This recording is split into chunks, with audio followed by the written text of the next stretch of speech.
The American West, circa 1880. These are Apache Scouts. Enlisted by the U.S. Army, they were the eyes and ears in the harsh Arizona territory. Skilled trackers, warriors, essential in the long campaigns against other Apache bands. They served with distinction, believing in a shared future. But in a cruel twist of history, after the wars ended, many of these very scouts were disarmed and shipped east as prisoners of war, exiled from the very lands they helped to secure. In the vast Dakota Territory, an alliance was forged in conflict. These are the faces of men caught between two worlds. Red Star, Boy Chief, Red Bear. They are Arikara warriors, enlisted as scouts for the United States Army. They were the trackers, the pathfinders, serving with General Custer's 7th Cavalry against their mutual enemy, the Sioux. This portrait, taken after the Great Sioux War, is a stark record of a complex and forgotten chapter in American history. This is Al Sieber, photographed in 1886. A German immigrant and Civil War veteran. He became a legend in the Arizona Territory. As Chief of Scouts for the U.S. Army, he was a relentless tracker during the brutal Apache Wars. He pursued Geronimo. This very year he was shot and wounded. A man defined by the frontier, surviving 28 wounds in his lifetime. He was a figure of a violent and changing West. This is Fort Custer, Montana, around 1892. These men are the 10th Cavalry Regiment, African-American soldiers known on the frontier as Buffalo Soldiers. Sent to the northern plains, they were a disciplined and essential force, patrolling this vast and rugged territory, a symbol of service and endurance in the American West. This is Perry, Oklahoma Territory, September 1893. Weeks before this was empty prairie. Then came the Cherokee Land Run, the largest in history. 100,000 people scrambled for land. And in a single day, this instant city was born. This is the Wild West Hotel on Calamity Avenue, a raw timber building thrown up in the chaos. This is not just a hotel. It is a monument to the frantic end of the American frontier.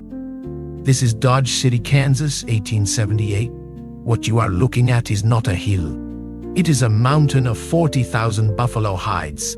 This single photograph from Rath and Wright's hide yard is a chilling monument to the industrial-scale slaughter that drove the American bison to the brink of extinction and forever changed a continent.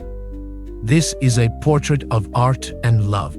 The celebrated Italian filmmaker Roberto Benigni and his creative partner and wife, Nicoletta Braschi, a muse, a collaborator, a lifelong partnership.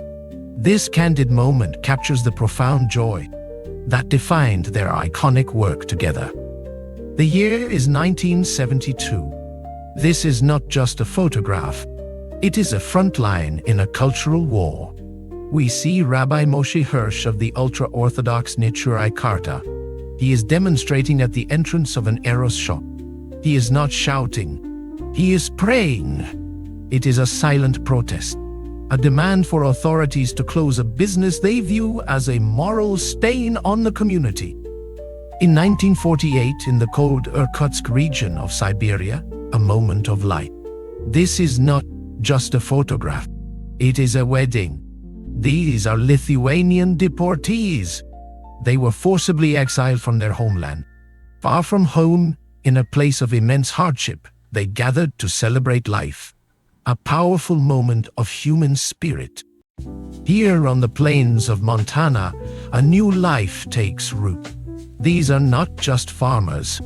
They are Swedish immigrants, part of the great wave of emigration to America. This photograph captures them at harvest. They left their old world behind. They are building a new one with their bare hands in a vast new land.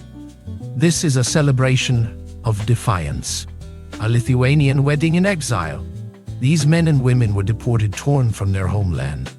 But even in the face of forced displacement, they gather to honor love and tradition. They are dressed in their best. They are smiling. A community determined to survive and preserve its culture. Here in 1982, we see a striking image. This is Ariel Sharon, then the Defense Minister of Israel. He is not in a military setting. Instead, he is surrounded by a crowd participating in Simchat Torah, a joyous Jewish holiday. He is seen holding the sacred Torah scroll, a central part of the celebration. This image captures a moment in history. The year is 1942. These are Finnish war children refugees who have just arrived in Uppsala, Sweden. Fleeing the dangers of World War II, they wear identification tags, their futures uncertain. A member of the Swedish Lotta Corps, a women's volunteer group, is here to care for them. This is the gateway to a new world. We are looking at the Auswandererhallen, or emigration halls in Hamburg, Germany.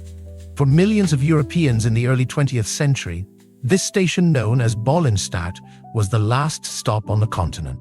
It was a city of hope, a final waiting place before the long and uncertain journey to America. This is Jerusalem, 1993.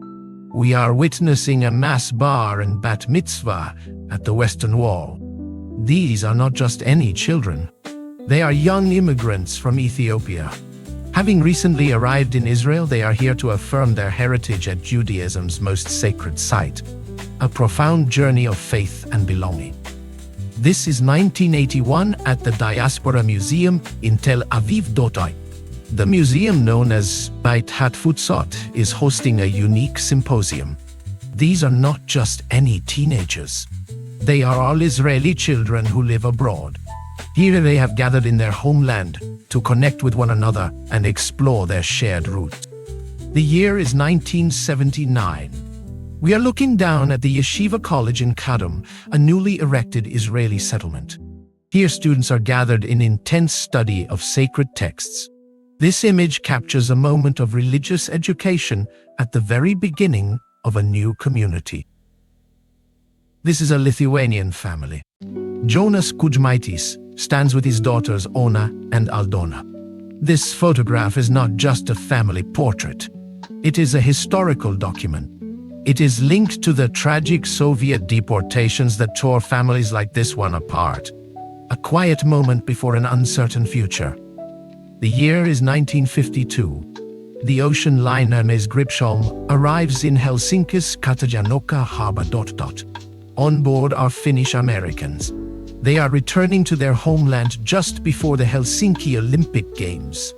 This ship was part of a larger story, as nearly 4,000 American Finns made the journey to Finland that year. The year is 1977. We are in the Tel Aviv Municipality Plaza Daptacha. This is a joyous public celebration of Simchat Torah. Here we see prominent figures holding the sacred Torah scrolls. Among them is Tel Aviv's chief rabbi Yehuda Frankel and the politician Ezer Weizman.